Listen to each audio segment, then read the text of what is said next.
Voy a preguntar algo. ¿Cuántos de vosotros habéis oído, habéis leído sobre el modelo de entrenamiento polarizado? ¿Cuántos tenéis conocimientos sobre él? Eso es lo que esperaba. ¿No es algo ajeno para el público? Bueno, y esto está bien. Vamos a ver si funciona. Parece que no. Ahora sí.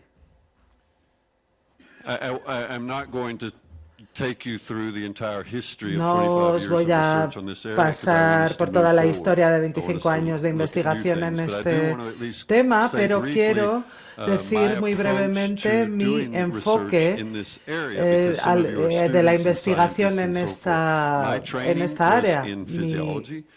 Mi formación es de fisiología, mis másteres y doctorado eran en fisiología básica. Estudiaba los corazones de los atletas. Bueno, eso es lo que hacía, la investigación a la que me dedicaba.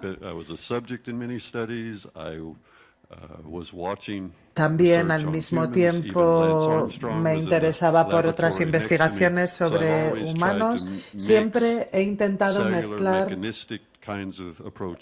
distintos enfoques más mecánicos con otros estudios más sistémicos del cuerpo humano. Lo que hago en Noruega es que, bueno, muy pronto descubrí que la forma de entrenar no contaban realmente cómo funcionaba el proceso de entrenamiento, porque estábamos estudiando solamente a personas de alto rendimiento y no a amateurs. Entonces, una de las cuestiones claves era medir, cuantificar cómo se entrenaban los mejores atletas, porque muchos de vosotros, por ejemplo, representáis un pequeño laboratorio en el que el proceso de entrenamiento va evolucionando con el tiempo y los científicos lo que tienen es que trabajar con eso. Después también quería buscar diferentes enfoques y ver los puntos en común y las divergencias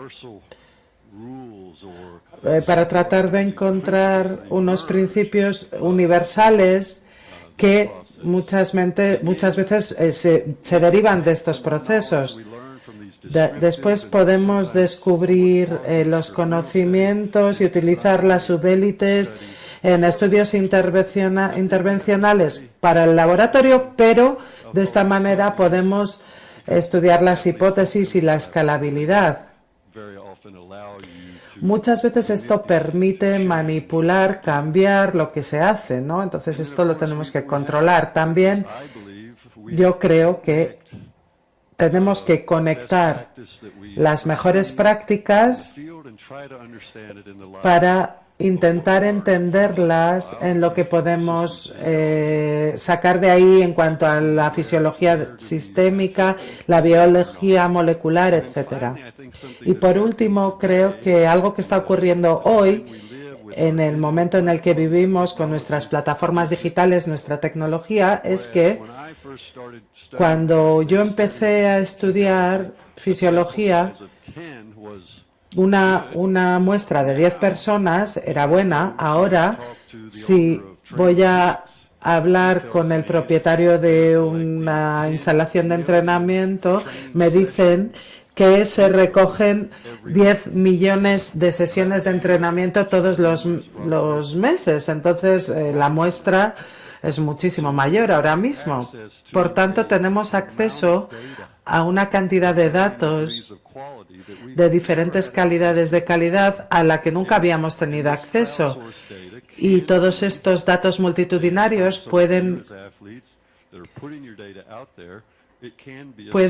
ser una fuente de información sobre la optimización o simplemente pueden confundir en función de cómo aprendamos a trabajar con ellos. Hará un resumen muy rápido. Esto pertenece a 2016. Esto es, bueno, un poco la imagen del dinero, ¿no? Cómo tiene el aspecto que tiene el entrenamiento de alto rendimiento y el de menor rendimiento. Bueno, vemos que aquí los de baja intensidad entrenan mucho en la zona verde, un poquito en la amarilla, pero muy pocos en la intensidad más alta. Y esto es muy diferente a lo que ocurría antes para personas no entrenadas. Bueno, vemos que los modelos son muy diferentes. Hace unos años, en 2014, se tomaron datos sobre el reconocimiento de la polarización. Bueno, aquí es verdad que la mayoría de los estudios que vemos se refieren a al entrenamiento de baja intensidad, pero muchas veces vemos que hay cierta variación en ese sentido. A veces vemos que se entrena en un umbral y mucho menos en alta intensidad, ¿no? Pero bueno, el 80% del volumen medido está por debajo de estos datos. Bueno, probablemente los que estáis más atrás no podéis ver esta imagen, pero lo importante aquí es que lo negro, la parte negra, representa la baja intensidad, lo gris sería el umbral y lo blanco representaría la alta intensidad. Y vemos que todos los distintos estudios representan una imagen bastante similar. Este es un estudio reciente de España. Espero que lo podáis ver, bueno, pero para destacar, vemos aquí, bueno, vemos aquí los distintos datos que no sé si se van a poder ver. Vemos los entrenamientos polarizados, otros que utilizan un entrenamiento más de umbral. Y bueno, vemos que ambos grupos entrenan como un 80% en baja intensidad, ¿no?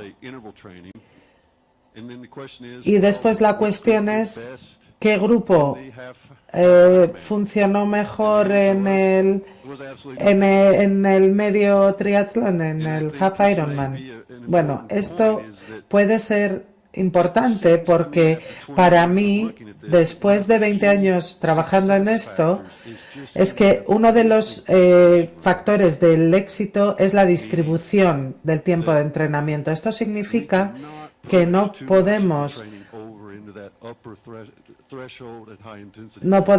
colocar mucho entrenamiento en la alta intensidad, pero siempre y cuando los atletas funcionen de una forma regular en la baja intensidad y hagan alta intensidad, los resultados van a ser mejores.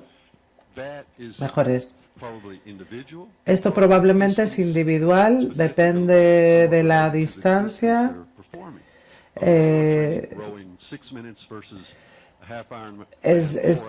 Tiene mucho que ver la distancia, el tiempo que pasan luego compitiendo.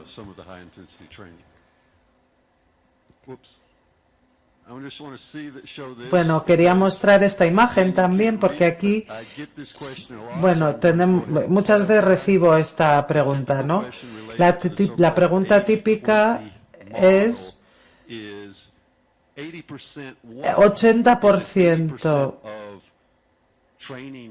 del entrenamiento, de horas de entrenamiento, 80% de sesiones de entrenamiento. Bueno, lo que hemos decidido es que nos deberíamos basar en las sesiones de entrenamiento. Deberíamos hablar de 10 sesiones de entrenamiento de baja intensidad. No podemos hacer comparaciones con los atletas de alto rendimiento, ¿no? Vemos que en el entrenamiento de los atletas de élite, vemos que el 90% de las veces trabajan en baja intensidad. Entonces, ¿qué sistema usamos? Tenemos que utilizar un sistema basado en las pulsaciones, en fin, hay distintos sistemas. ¿Es esto importante? Bueno, a lo mejor para un atleta de alto rendimiento sí, porque puede haber una diferencia de $100, ¿no? En esto, pero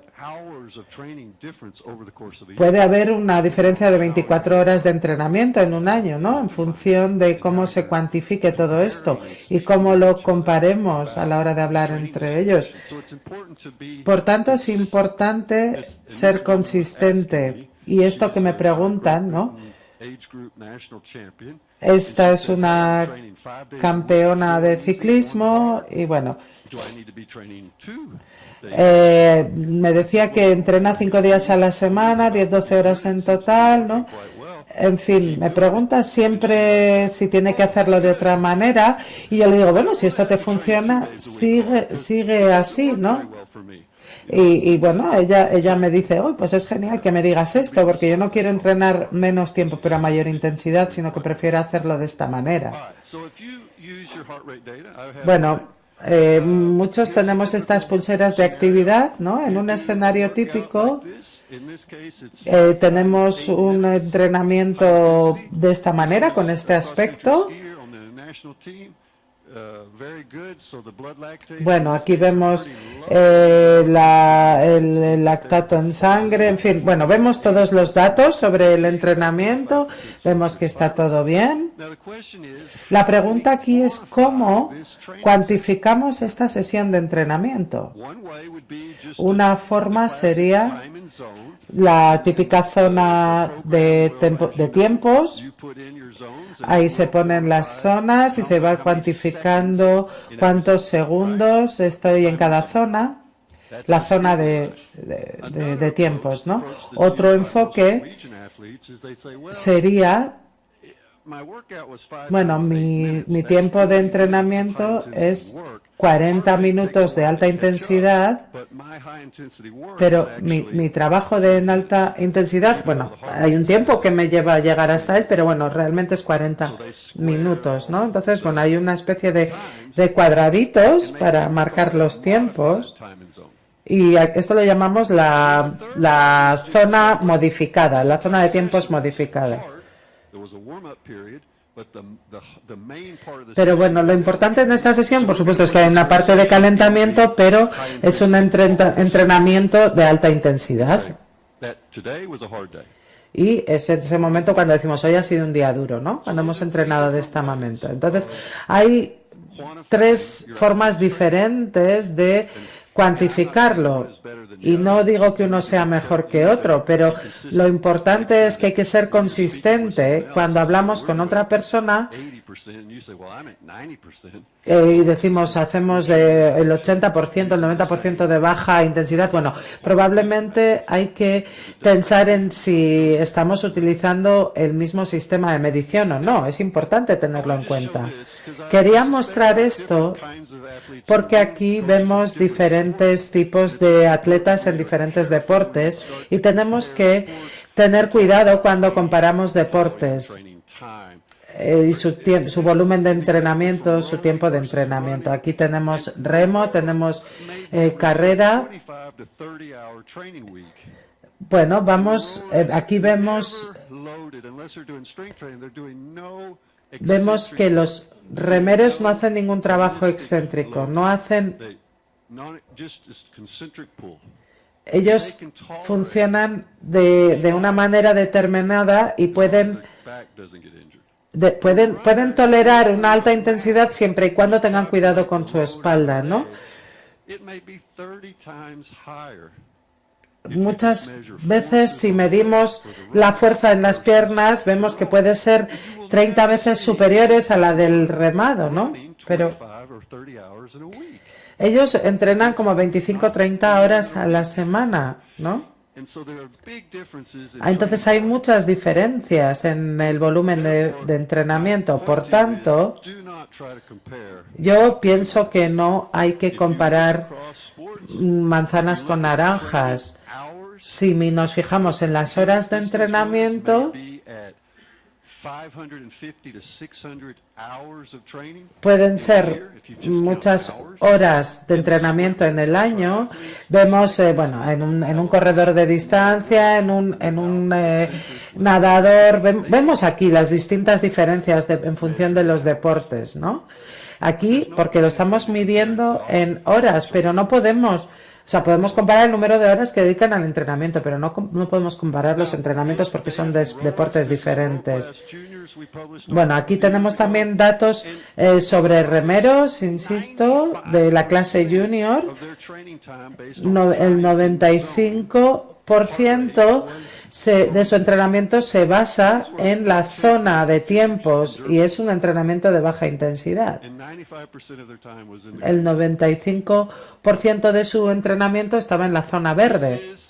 Esto es, bueno, esta es una esquiadora de fondo de Noruega, se ha retirado hace poco, pero bueno, esta es toda su carrera cuantificada.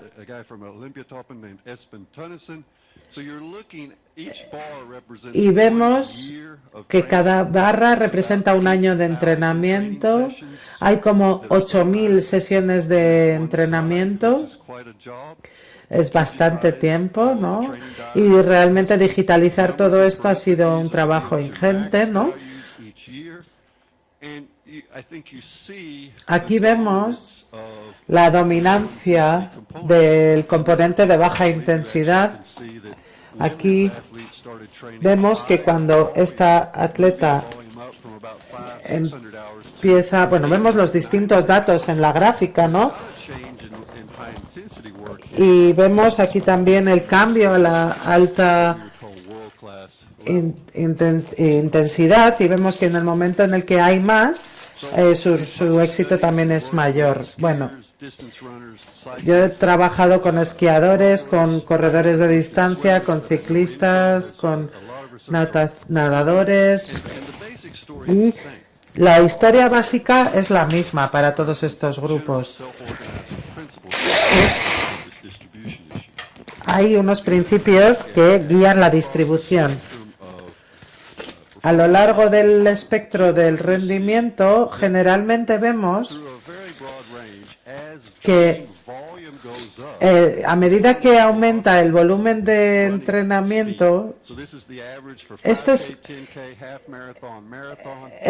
es mi entrenamiento, ¿no? Para una maratón, ¿no? Aquí podemos ver mis propios datos. Vemos aquí muy clara la relación. Cuanto más corres, más rápido corres, ¿no? Es así de claro. Aquí hay más datos. Esto es una tesis en mi universidad, no está sin publicar. Aquí vimos que pudieron reclutar a un grupo de 47 corredores que se estaban preparando para la maratón.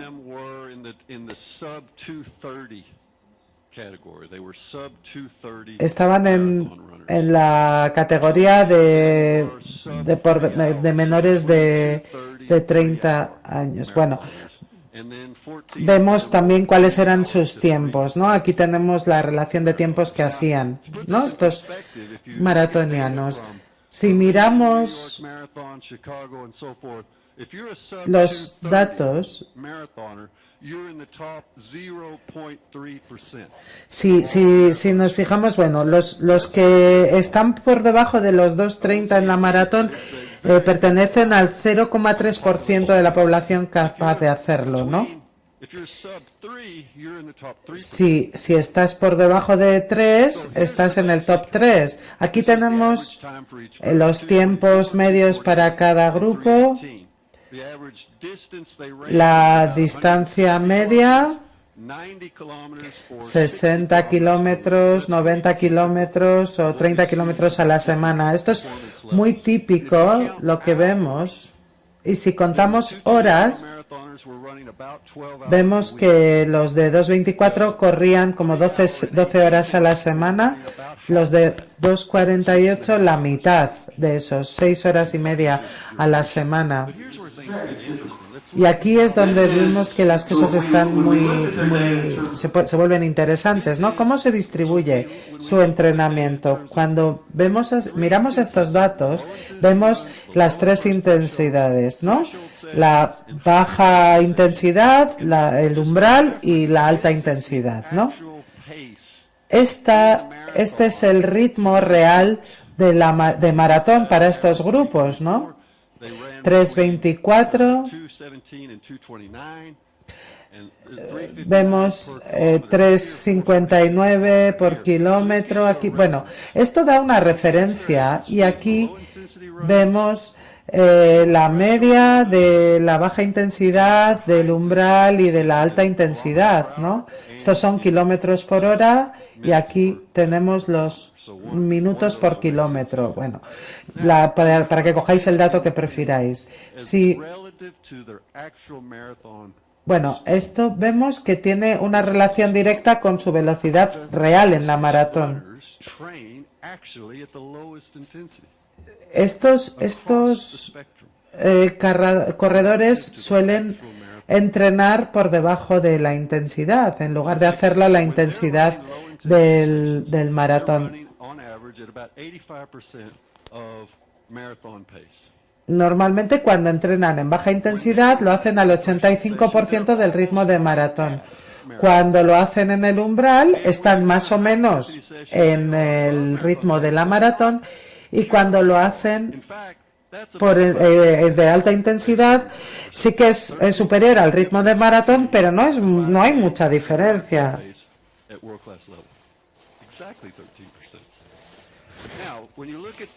Cuando vemos a los atletas que entrenan menos tiempo, aquí, bueno, los de arriba 10-12 sesiones a la semana, ¿vale? Los segundos entrenan más o menos la mitad. Sus sesiones de baja intensidad son más duras, las del umbral están por encima del ritmo de maratón y después se matan directamente en las sesiones de alta intensidad. Y después los de los 60 kilómetros a la semana, vemos que no corren nada fácil estos, porque, bueno, realmente en baja intensidad al 98%, en el umbral 108% y en el alta intensidad, bueno, se meten en una caña terrible, ¿no? Y esto es lo que vemos como un escenario típico. Los atletas de alta intensidad distribuyen su entrenamiento de una forma muy diferente a la de los amateurs. Y bueno, sí que lo que hacen es intensificar su trabajo en lugar de ampliarlo, ¿no? Estos datos son de hace unos años en los que se comparaban aquellas personas los domingueros, por así decirlo, los que solo entrenan el fin de semana.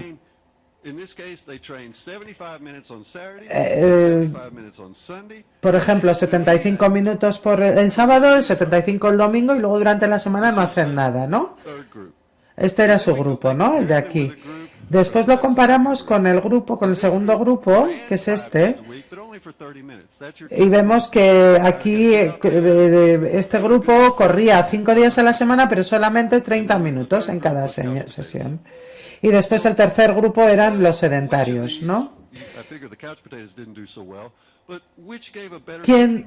¿Quiénes tuvieron un mejor efecto en su rendimiento, los de los días a la semana o 5 días a la semana? ¿Qué pensáis? 2 días a la semana, una persona solamente. Bueno, a lo mejor conocen los resultados. Bueno, fue igual, los resultados eran igual. Esto es realmente fascinante porque esto es consistente con lo que hacen los atletas de alto rendimiento. Entonces, ellos no corren todos los días, o bueno, en el caso de los de élite sí lo hacen, pero lo hacen con alta intensidad, ¿no? Entonces, vemos que el efecto es el mismo. Los de élite tienen que trabajar durante más tiempo, eso es lo que hacen, ¿no? Pero el sistema es el mismo, ¿no?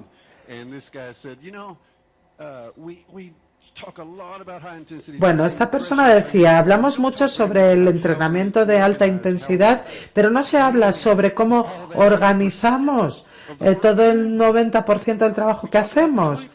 Solamente hablamos del 20% del de alta intensidad y no del 80% de baja intensidad, ¿no?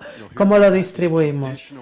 Y aquí vemos en la forma tradicional, de una manera más sencilla, una cuestión de volumen, y aquí vemos una carga en bloque de la baja intensidad, del entrenamiento de baja intensidad. Y esto es un poco hacia donde nos tenemos que dirigir hoy, ¿no?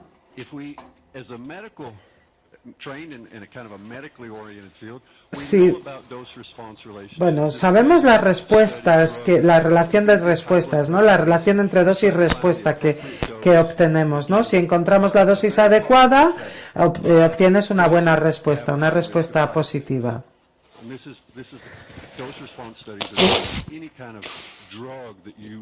Y esto puede aplicarse a cualquier tipo de medicamento que podamos consumir. Bueno, si cuantificamos esto, si lo trasladamos al entrenamiento, pues es igual, ¿no? Podemos alcanzar los máximos efectos con un mínimo riesgo, ¿no? Eso es de lo que se trata a la hora de dosificar los entrenamientos, ¿no? Y a menos que haya un aumento de los efectos secundarios, podemos hacerlo de esta manera. ¿Podemos hacer las cosas con una carga de entrenamientos que minimice los riesgos? Esta es la idea, ¿no? Dosificar bien nuestros entrenamientos.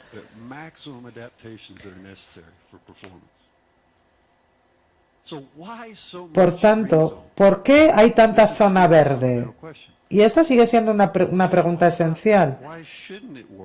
¿Por qué no vamos más hacia la zona del umbral? ¿Por qué los atletas se quedan en la zona verde?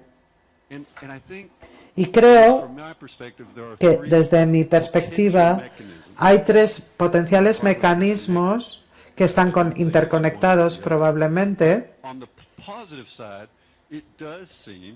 Parece, por la parte positiva, que tenemos que ser muy claros en esto, que no se trata solo de la intensidad, sino que la intensidad y la duración es lo que hace algo, y hay que combinar bien la intensidad y la duración, pues esto es lo que puede ayudar en la síntesis mitocondrial, ¿no?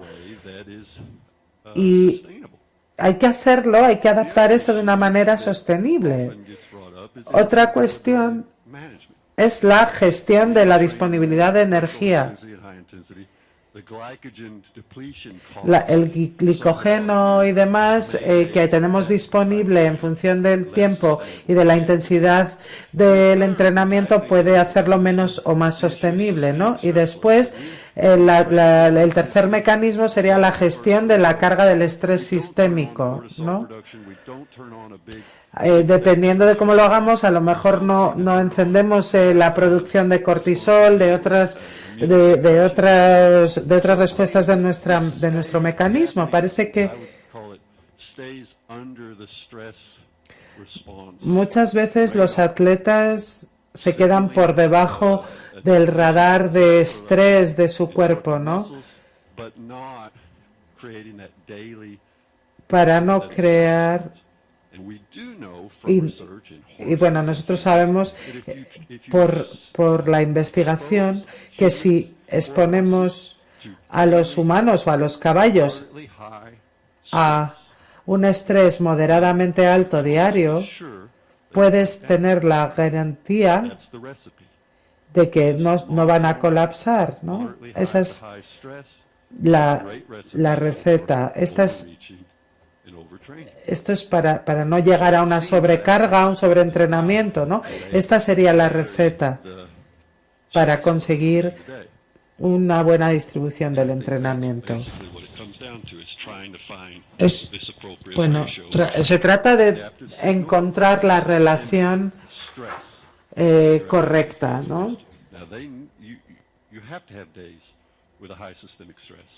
Tienes que tener días con un estrés sistémico alto, ¿no? Pero hay que saber distribuirlo. Y esto es como yo entiendo el entrenamiento realmente de resistencia, ¿no? Bueno, podemos mover esta piedra un poquito, ¿no? De manera que aumentamos esto y optimizamos el estrés que sufrimos. ¿Tiene algún sentido todo esto para vosotros? Lo que estoy diciendo. Un pequeño ejercicio ahora. No quiero que levantéis las manos, pero pensad, ¿cuántas veces habéis entrenado este año? ¿Cuántas sesiones individuales habéis entrenado?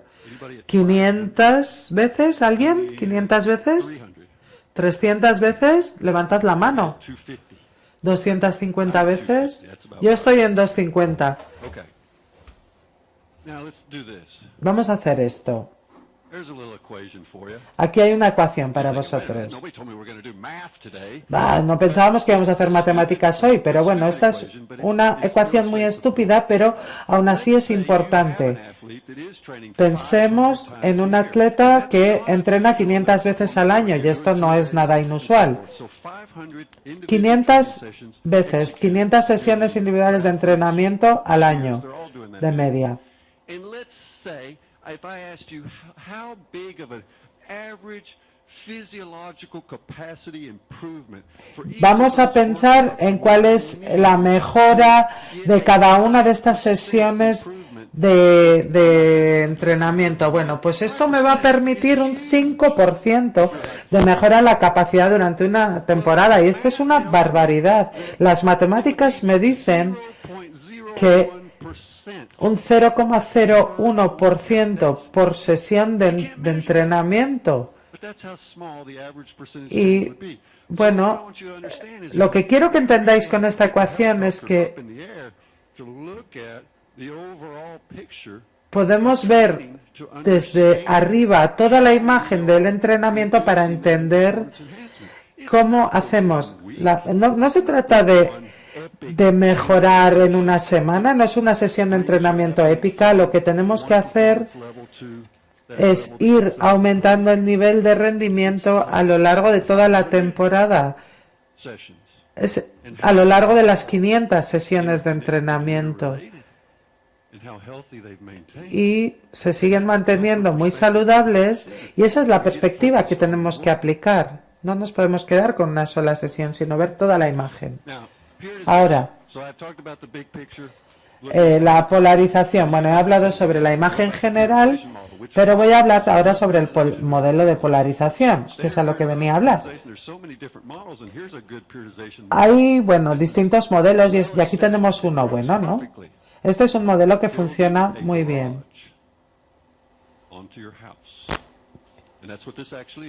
Y esto es... Si miramos a este gráfico, podemos ver, bueno, es el gráfico realmente de la construcción de una casa, ¿no? Pero es perfectamente aplicable para un entrenamiento, ¿no? Si aplicamos esto a un humano, bueno, vemos que no funcionamos de esa manera, pero... Y esto es lo que discute John Keeley. Bueno, recomiendo esta periodización, ¿no? Estos paradigmas de periodización. Hemos podido ver distintos patrones. Bueno, aquí tenemos la periodización para un campeón de esquí de fondo. Bueno, vemos las sesiones de alta intensidad. Bueno, vemos mucho cambio, ¿no? Durante su trabajo. Esto es de otro esquiador de fondo. Es una esquiadora. Bueno, vemos aquí un poco las gráficas de su entrenamiento. Creo que las podéis ver todos. Y también tenemos la distribución de la intensidad. Pero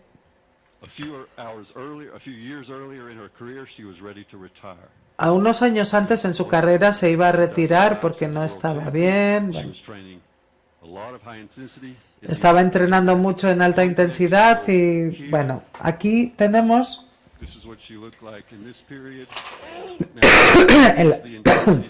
el aspecto que tenía en este periodo. Bueno, vemos la distribución. Aquí tenemos el componente de alta intensidad. Bueno, si miramos más detalladamente, vimos que en este periodo hacía más entrenamientos de alta intensidad que lo que hacía en este otro periodo. Y bueno, vemos que las diferencias entre el éxito máximo en la historia puede ser un fiasco y resultar en una retirada temprana. No es... Bueno, hay que ver que 50 horas al año de alta intensidad eran demasiado para ella y tenía que reducir el componente de alta intensidad, aumentó el de baja intensidad y encontró un equilibrio sostenible y que le permitió seguir compitiendo. El punto aquí es que muchas veces la diferencia puede ser muy grande entre lo sostenible y lo insostenible simplemente con la distribución del entrenamiento. Bueno, esta es mi hija, es bailarina de competición. Bueno, realmente no le gustaba mucho bailar y después de 10 años dejó de bailar y ahora es corredora de distancia.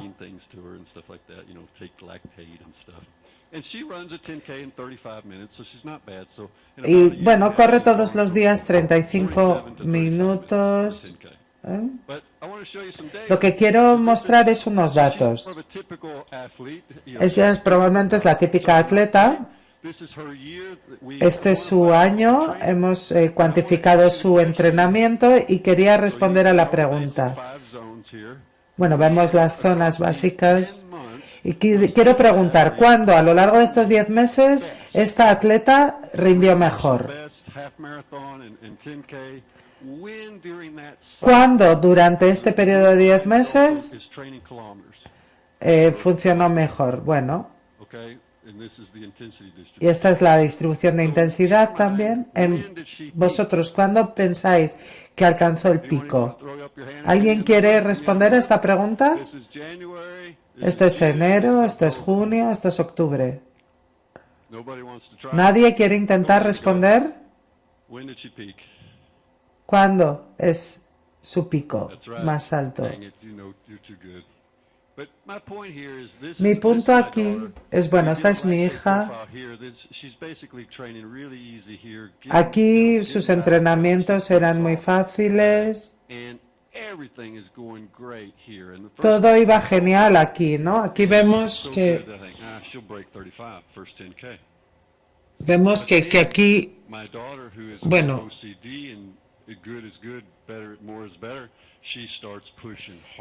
aquí vemos que las sesiones iban aumentando de intensidad. Aquí parecía una carrera realmente, ¿no? Sus sesiones de entrenamiento. Aquí vemos que era un minuto más lenta, ¿no? Bueno, aquí teníamos que decir, bueno, no tienes que subir tanto tus pulsaciones y demás porque esto no te está sirviendo de nada, ¿no? Reduciendo las intensidades de las sesiones cardíacas vemos cómo, bueno, recupera energía, ¿no?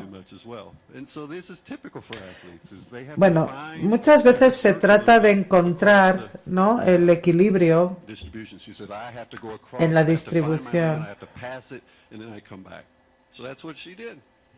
Y esto es lo que hacía, ¿no? Recuperar energía y después volver. Aquí una corredora mucho mejor, campeona del mundo. Bueno, aquí vemos la distribución, que es igual. Bueno, voy a pasar un poco rápido por todo esto porque quiero ir a algo más. Bueno, el control del entrenamiento, de la intensidad del entrenamiento, es de lo que quiero hablar ahora. Estas son las tres maneras que tenemos de controlar la manera de la que trabaja. Tenemos la potencia y el ritmo. Todo el mundo medimos la potencia y el ritmo. Podemos hacer muchas mediciones aquí. Esto probablemente sea la primera ventana al sistema fisiológico que vemos aquí. Y también tenemos que pensar en la percepción. Estos son los tres puntos básicos y muchas veces hay discusión sobre cuál es el mejor, ¿no? ¿Cuál es el adecuado? Bueno, probablemente sea la potencia, ¿no? Muchas veces es lo que decimos, pero eso no es así, porque la potencia o el ritmo es un producto de la fisiología. Entonces, creo que fundamentalmente esta Trinidad necesita estar ahí y tenemos que ver las relaciones que hay entre ellas. Tenemos un modelo básico. Este es el modelo de laboratorio para alcanzar la eficiencia, etcétera.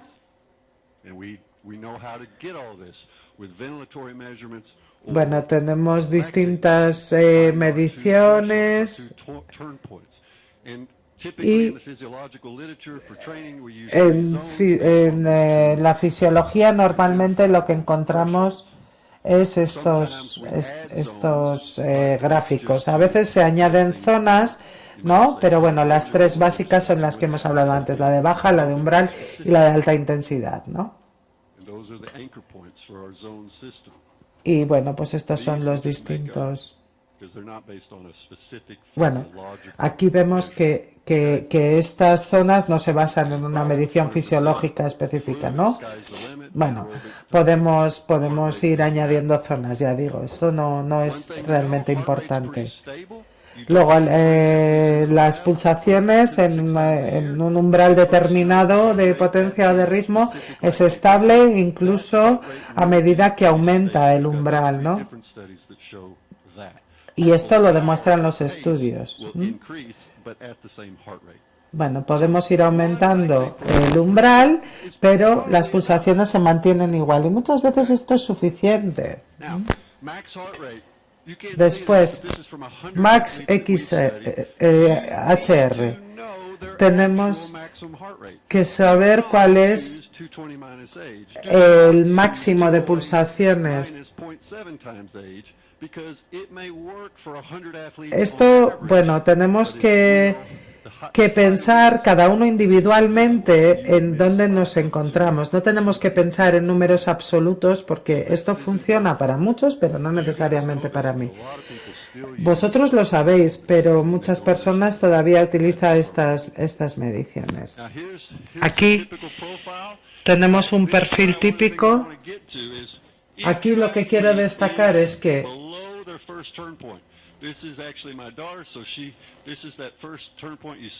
bueno, aquí vemos una pequeña aumento del lactato. Bueno, vemos distintos cambios, pero si vemos las respuestas de sus pulsaciones, vemos que hay una línea plana. No se produce ningún pico. Si está ventilando bien, bueno, en Noruega normalmente es el caso. Este gráfico pertenece a mi hija, ¿no? Y vemos que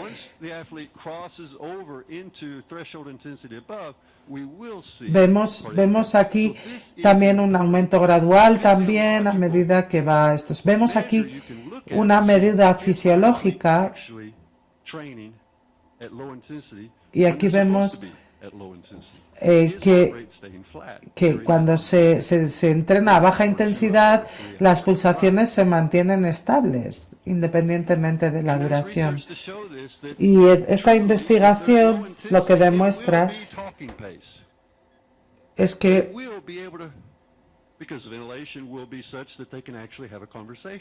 bueno,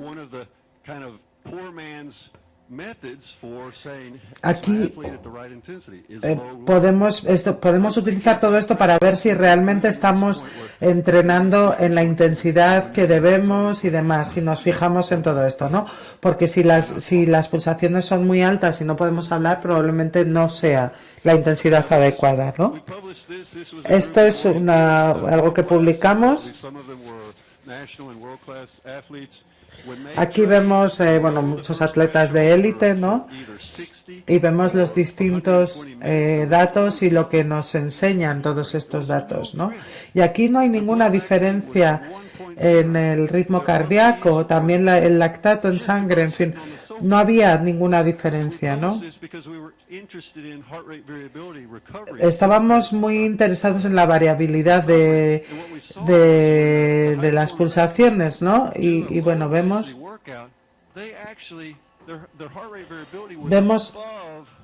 aquí que la variabilidad estaba por encima de lo que decíamos. Vemos aquí un aumento en la percepción también, ¿no? Y muchos atletas nos decían, hoy estoy mucho mejor ahora que cuando he empezado, me encuentro mejor, ¿no?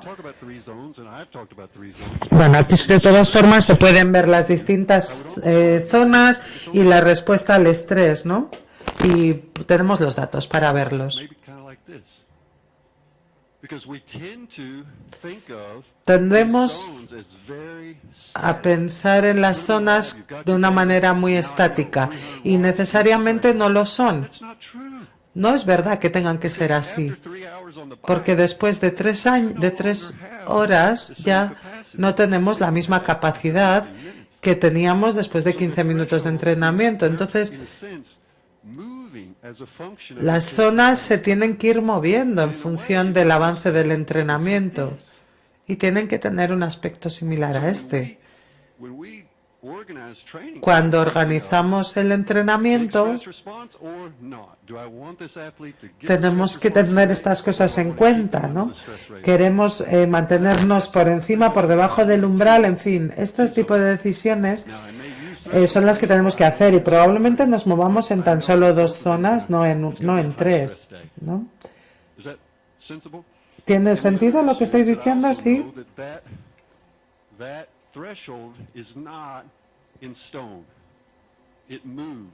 El umbral no es estático, se va moviendo, es lo que quiero decir, ¿no? Puede moverse hacia abajo o moverse hacia arriba durante una sesión de entrenamiento. Aquí hay 2 problemas grandes. Uno es nuestro modelo estándar que intenta capturar adaptaciones importantes que se producen en el tiempo y que son críticas para el rendimiento.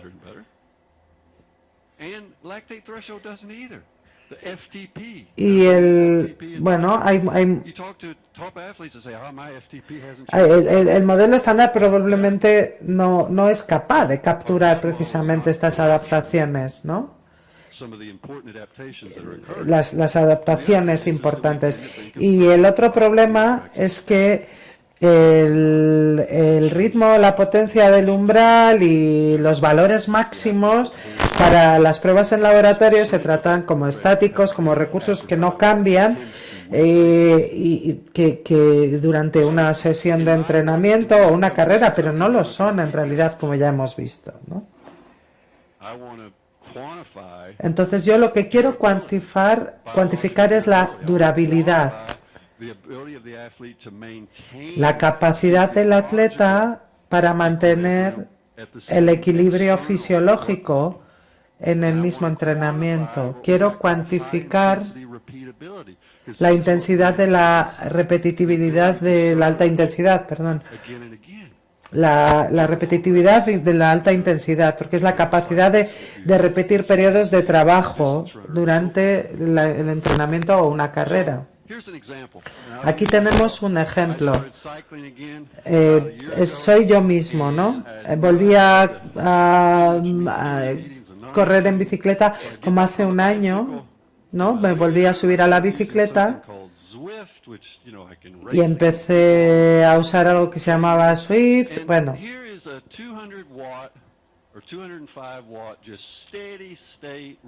aquí vemos un entrenamiento a 205 vatios durante 3 horas y media. Bueno, aquí tenía mi iPhone, escuchaba música. Bueno, aquí vemos mis datos, ¿no? Y durante 90 minutos iba en plano, bebía, bueno,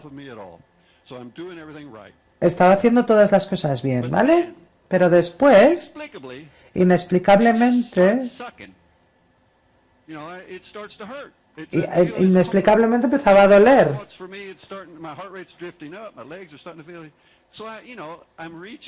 Y bueno, llegaba a este punto aquí,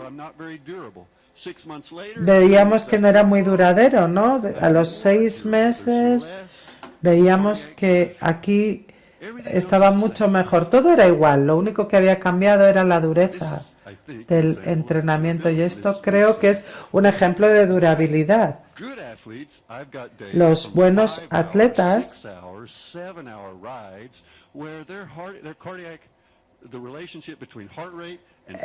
vemos que, bueno, lo importante es que la relación del tiempo y la frecuencia cardíaca se mantenga igual. Eso es lo que hacen los atletas, ¿no? Y mirad, aquí lo podéis ver en mi propio ejemplo, ¿no?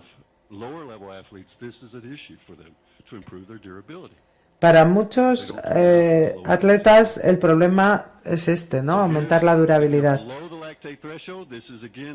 Aquí vemos más datos míos. Vemos, bueno, el tiempo que me costaba estabilizarme. Bueno, más datos sobre mis sesiones de entrenamiento, ¿no?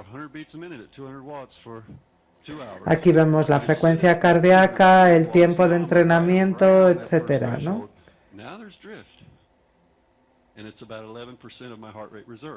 Bueno, aquí vemos todo lo que yo quería cuantificar, ¿no? Que era lo que me interesaba para intentar hacer una calibración de cómo tenía que estar mejor. Utilizamos la reserva de la frecuencia cardíaca y para ver lo que pasa durante los entrenamientos. También medimos la temperatura porque es importante.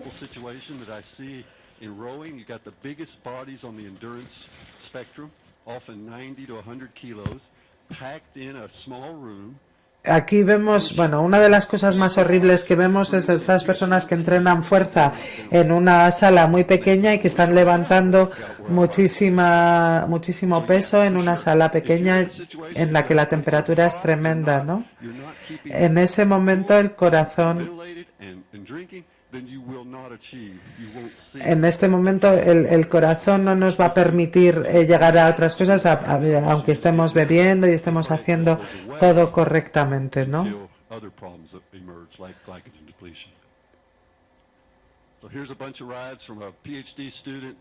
Esto son datos de un estudiante de doctorado. Aquí, bueno, podemos ver los distintos datos, son carreras repetidas, bueno, Se pueden ver las matemáticas en cada segmento, en fin, bueno, se pueden comprobar aquí todos esos datos. Esto es el aspecto que tendrían que tener el entrenamiento. Estos son 3 horas y la desviación después de 3 horas a 250 vatios. ¿De quién es este cuerpo? Bueno, este es ciclismo, esto es potencia suave en la parte inferior. Esto pasa de 0 a 1000 vatios. ¿De quién creéis que es esto? Es un ciclista de mountain bike, de ciclismo de montaña. Y este es el campeón nacional de mountain bike de República Checa. Aquí vemos, bueno, las distintas variaciones del terreno también, ¿no?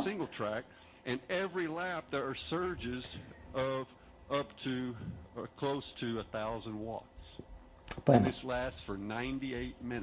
esto tuvo una duración de 98 minutos y podemos ver las distintas variaciones también en función del terreno. Aquí vemos que se pierde la repetitividad. Y aquí al final, bueno, ¿qué puedo hacer, no? En función de lo que tengo aquí.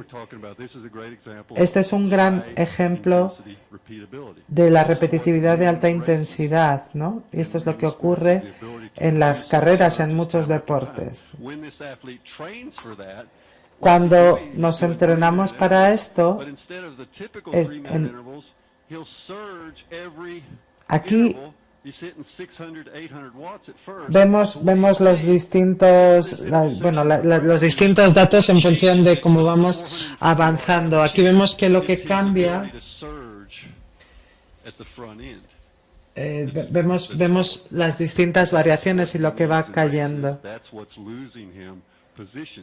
Y bueno, lo que hace perder posiciones es la repetitividad de la alta intensidad, ¿no? Bueno, esto lo dibujé cuando estaba volando por Canadá, ¿no? Está hecho a mano, como podéis ver.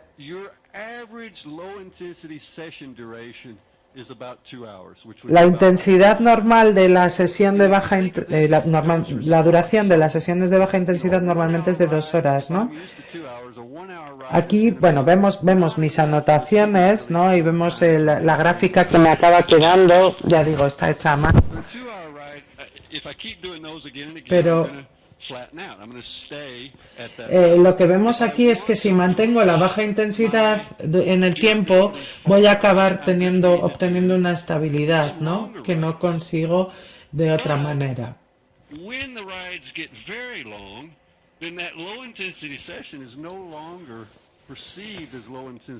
Bueno, muchas veces después de un tiempo con baja intensidad, mi cuerpo no lo va a percibir de esa manera. Entonces, lo que quiero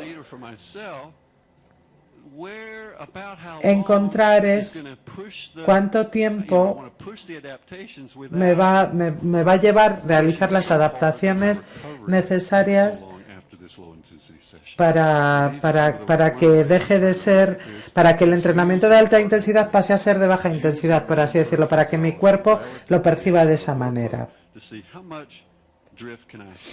Para ver cuánta desviación soy capaz de gestionar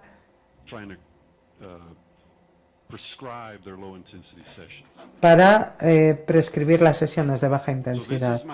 Esta es mi línea baja, ya digo. Los atletas normalmente esto es lo que tienen que pensar. Tienen que ver que se mantenga su ritmo cardíaco y tenemos que darles las herramientas. No podemos hablar solo de la potencia y del ritmo. Tenemos que sentir nuestro cuerpo, cómo estoy, dónde estoy, y estas tres mediciones son importantes y nos dan las herramientas necesarias. Bueno, creo que lo voy a dejar aquí. Esto, bueno, es un software que estamos tratando de desarrollar para cuantificar todo esto, para tener los datos en el futuro. Muchas gracias.